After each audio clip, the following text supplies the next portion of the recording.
we okay? Are we okay? The light down there is still remaining green, I see. I think we're okay. Hope we're okay! Pray to God we're okay. Ladies and gentlemen, this has been 2 days in the making.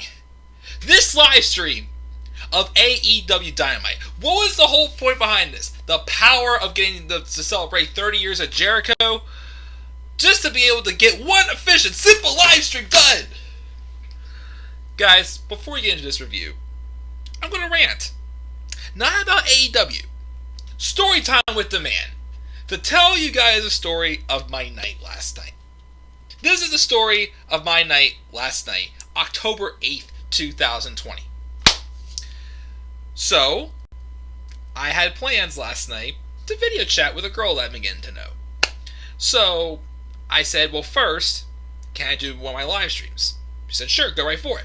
That was going to be a simple, in and out thing, 20 minutes, gonna get there, plenty of time, video chat for a couple hours maybe. And I was a little nervous, but I was excited. So, I go to the stream. Internet's acting up.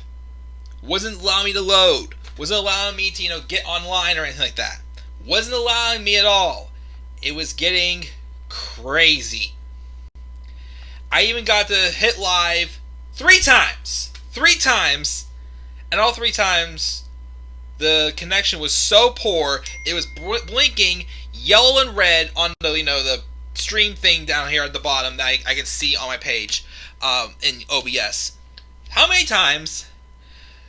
And the 3rd time I finally did it, I got like 9 minutes in, and then the stream crapped out on me and ended on its own because the internet connection was so poor. So I had that issue. But my internet was still acting good to be able to video chat this nice girl I was talking to. We talked for about an hour. Went good. A couple little things kind of worried me a tad bit. Had a good time though. Still had a great time. Great time, right? This morning, I go to text this girl, good morning, be nice. She blocked me! So, I dealt with internet issues for 2 hours last night. My stream craps out on me. I talked to a nice girl for an hour last night. And then I wake up to her blocking me. That was my night. That was my Thursday night. I didn't get to catch up with NXT. I didn't get to review the NXT. And I'm not going to have time to watch NXT before SmackDown because I want to catch SmackDown live for the draft. And we have to catch up on NXT afterwards. Maybe review NXT later on tonight, get caught up. So yeah. That's where the man sits today. Right here at 7:27 p.m. Right before SmackDown on a Friday night. But good news is, I'm on my first day of my week-long vacation. I'm off for next week of work, so sit back and relax, crack open a beer, who knows. Anyways, but enough about my introduction. I literally just ranted on an AEW review about my Thursday night with internet and girl problems I'm having. So anyways, let's talk about AEW Dynamite. What is going on, guys? This is the Club of the Man 1993, and I am finally here live on YouTube for my live review of AEW Dynamite from the October 7th, 2020 edition of AEW. Also, the celebration, 30 years of Jericho, drink it in, man! And so much more. And overall, definitely gave this show a higher grade than I probably may have if it wasn't for working, the coincidence it was for this show. But I mean, maybe a little bit more out of the celebration of 30 years I was hoping to get. We had some tributes, or like a segment that was like a shortened version of what I was hoping for. But I still say this was still a very good show by AEW. With the celebration, we had a match of the year candidate, we had some other nice stuff building up to next week's anniversary show, including a AEW World Title match between Jon Moxley and Lance Archer, who is going to be back for what I can see. Again, he's been gone for a couple weeks due to being ill with the virus, but looks like he's good to be back. And that should be a good match as well, as they continue to date back to their match earlier this year in New Japan that they had, where Moxley defeated Lance Archer for the New Japan Pro Wrestling US title or something like that, whatever the heck it was. One of the instances. But, yep, seems good. And we're 6 minutes into the stream. We've talked about nothing but my dramatic Thursday night and a brief introduction from tonight's show. Well, this week's show. So, let's roll into it and talk about it, because I have a half hour until SmackDown. And, of course, the big dog's going to be on. I'm sorry. The Tribal Chief. No, I'm sorry. Wait, he can't talk. Okay. Anyways, I'm going to shut up, quit rambling, and get on with the show. So, let's talk about the show. So, we open up with a match. Well, first off, we have, the roster talking about Chris Jericho's legacy, putting him over, had several people say, congratulations and well wishes. Nice to have. So, we opened up with a match with Will Hobbs and Brian Cage for the FTW Championship. Fun match. Again, two guys, two big, muscular-looking men, similar styles. Again, I'm definitely, more interested in Brian Cage right now than Will Hobbs, but Will Hobbs, he's growing on me. Basically, the babyface and the heel, but just same styles. I thought it was a good match, pretty physical between the two of them. Brian Cage wins with the drill claw, but afterwards, though, Ricky Starks come out, the other member of Team Taz, and but then Taz's like, hold on, Ricky, hold on, pretty Ricky. Sorry, not pretty Ricky, just Ricky. He says he basically puts over Will Hobbs that he was impressed. And he offers him a spot on the team. Or else. And of course, out came Darby Allin to even up the odds. Which Team Taz backs away from Darby Allin's skateboard, but then Taz warns them that one day he's going to learn to stay out of their business. Will Darby Allin do that? No, because Darby Allin is a daredevil, and it would be very out of character for him to, not to continue to come back for more. Because that's just who Darby Allin is. Yeah. So we had that introduction for that there. Not a bad opener. We have people like Slash, Dennis Miller, Hiroshi Tanahashi, Bully Ray, former Bubba Ray Dudley, and Ted Irvine, basically give their best wishes to Chris Jericho. See, again, here's the thing, again, I continue to say, I just love, again, one thing that also stands out to me about AEW than WWE is AEW honors all wrestling. WWE is about, well, WWE does this, WWE does that. AEW, talks about New Japan, Impact, WCW, you can tell it's being ran by a wrestling fan. And people like talent like, Moxley and, the Revival and several others have said, like, Tony Khan is a wrestling fan. You can sit there and talk wrestling with him. He's a fan. You can tell that Tony Khan celebrates all wrestling in this promotion. And that's what I continue to like. It's not just about what AEW does. It's like what the wrestling business does in general. Like, it's a way of, it's like a live TV show making a difference. It's tying other promotions, putting them over as well. And I enjoy just how much, I just really enjoy how they do that. So, but then Lance Archer does a pre-taped promo warning Moxley he has a lot of time to prepare, but he isn't like other challengers. Pretty much, of course, as you say so. FTR took on the Hybrid 2 or TH2. Again, it's Cash Wheeler and Dax Harwood taking on Angelico and Jack Evans. Strong match. I thought it was fun. I believe this was for the tag titles. Yeah, 20 minutes brush with greatness challenge for the tag titles, as they're saying. I thought it was a fun match.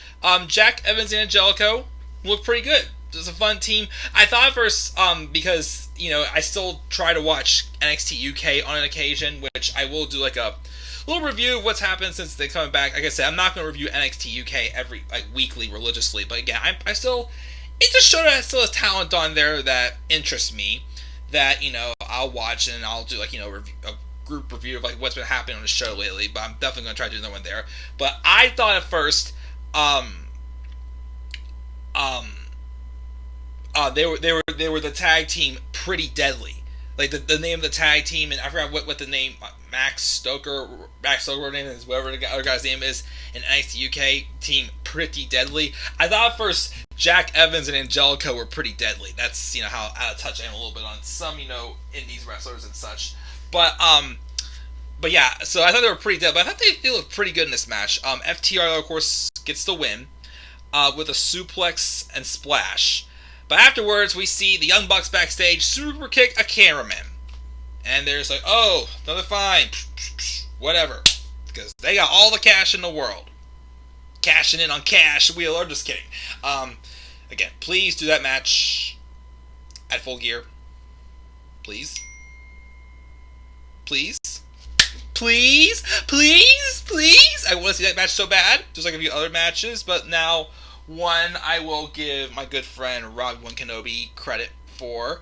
That was discussed in our in my brief stream last night before it pooped out on me. But we got that.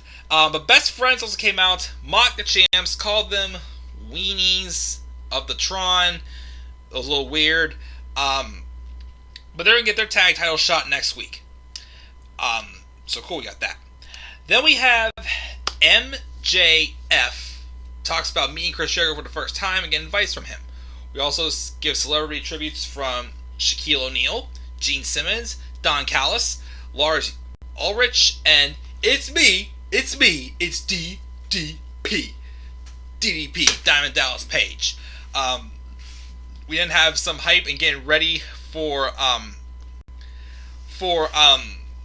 the next match. Which, again, if it wasn't for 30 years of Jericho, this was going to main event the show. But this match, awesome. And again, it was between two former WWE stars that they just did not book right at all. But this match, my gosh. Holy hell did I love this match. Brody Lee and Cody Rhodes in the rematch for the TNT Championship in a dog collar match. So remember when they were teasing the idea of a dog collar match for Roman Reigns and Baron Corbin at TLC last year? Yeah, imagine how that match would have been if it was dog collar. Of course, they had a pretty lame looking TLC match, but of course that was the old big dog. Now this is the new big dog. Well, the soon to be crowned, by his words, tribal chief once Jey Uso acknowledges him. But this match was awesome. Again, obviously playing off the story about how the last time these two collided, Brody Lee squashed Cody Rhodes. He squashed him and hurt him so bad that he wrote him off TV for 5-6 weeks. Took him 8 weeks later, Cody Rhodes is having this match, with a new look, dark hair and everything. People are saying he's going to turn heel and whatnot. Still, but again, this was just awesome. Cody Rhodes came ready for the fight. Brody Lee again just sold himself so good, made himself like a big dangerous big man that Cody Rhodes had to literally beat the living hell out of. There was blood. There was a lot of great back and forth counters, a lot of drama. Cody hit a package pile driver on Brody Lee through the table. There was taunting. And then Arn Anderson almost got involved, and Alex Reynolds shows up and gets the spine buster. And a lot of other close near falls. And then we have the match ended when they brawled on their knees. And after being dead hell of each other already, Cody Rhodes hits the final cut, then wraps the chain all around Brody Lee's body and face, does a crossroads with the chain, and Cody Rhodes, I almost said Cody Lee, sorry, Cody Rhodes, I used to know someone named Cody Lee, Cody Rhodes wins by pinfall, and is of course the first ever two-time TNT Championship. Two-time TNT Championship. Cody Rhodes wins the match. Just awesome stuff by these two guys. I love it. Again, it makes me so good to see people like, Cody Rhodes and Brody Lee to succeed, and to see how, how held back they were in WWE. especially Brody Lee. I mean, Cody Rhodes, he's been, he's proven to me for like a while. Brody Lee as Luke Harper, I was just waiting so long to see him just break out as a single star. They gave him those little, glimmers of hope, but then pulled them right back. And then little glimmers of hope, but pulled him right back. So that's when he got to run the IC title in 2014, but then as soon as they took off of him, he was a nothing again. But then, of course, he was fun with the Bludgeon Brothers. I enjoyed that. But, of course, whenever he kind of got a little bit of like a singles push in 2017 with small feud of AJ Styles, and keep in mind, Luke Harper, a guy that they barely pushed at all, came this close to wrestling in one of WrestleMania's main events at WrestleMania 33. This close he came. But look at him now, and I get it. I'm happy for him. I'm enjoying him as the Exalted One. It's good to see the Dark Orders finally getting some type of a direction again. I do think, this storyline with him and Cody helped them out quite a bit. But this was awesome. And after the match, Cody Rhodes was interviewed. He says he's not going to the dark side despite his new look. He's sticking with the people. So does that mean he's not turning heel? Who knows? But he says, I want to defend the title next week on the anniversary show. But against who? And then out comes Orange Cassidy weighing whatever from wherever. Puts a thumbs up. Cody puts a thumbs up. So next week, we're having a TNT title match between Cody Rhodes and Orange Cassidy. I dig it. We'll see what happens. Just like I did Crazy Chicks. Just kidding. Yeah, so that'll be a fun match. So we got that next week as well. We have Hangman Adam Page, Wardlow, and Colt Cabana announced in the No More Contenders tournament, joining Jungle Boy, Kenny Omega, and Rey Fenix. Ooh. Adam Page and Kenny Omega may come toe-to-toe in this tournament. It's going to be one of the two, probably. Unless it's some other big surprise. It's going to be one of them two, probably fighting Moxley at Full Gear, even though, again, why isn't Jericho getting his rematch? And again, MJF, so out of character, is not pleading for his rematch because of Moxley using the move that was banned for the match. MJF is not pleading for the rematch. I still don't get that. I don't, I'm sorry. But, anyways, so Kenny Omega's back. It's exciting to be back as a singles guy. He won every tournament in the world, and he came to get his hands on the AEW strap. We've got Big Swole taking on Serena Deeb. We're going to see Serena Deeb. She was in the Mae Young Classic. She was, of course, part of the Straight Edge Society. And she was, a good coach in NXT. So now she's actually getting her chance to shine in, stuff about Bro Del Rio. Well, who cares? Because I don't like Del Rio. Anyways, but yeah, I definitely always liked Serena Deeb. My ex's name is Serena, but anyways, but yeah, so good to see her at AEW. Big Swole though gets the win. Then Jon Moxley cuts a promo from a bar. Of course, that's just his suit. Jon Moxley's a guy I could see chilling in a bar taking a drink. Of course, based off his stories and his real life personality and whatnot. I can definitely see him being a bar chilling guy, playing some bets, just a chill dude. Very chill dude, you're Mr. Moxley. But he talks about Archer. Now that to win the belt, he'll have to rip it off his dead body. And maybe he will.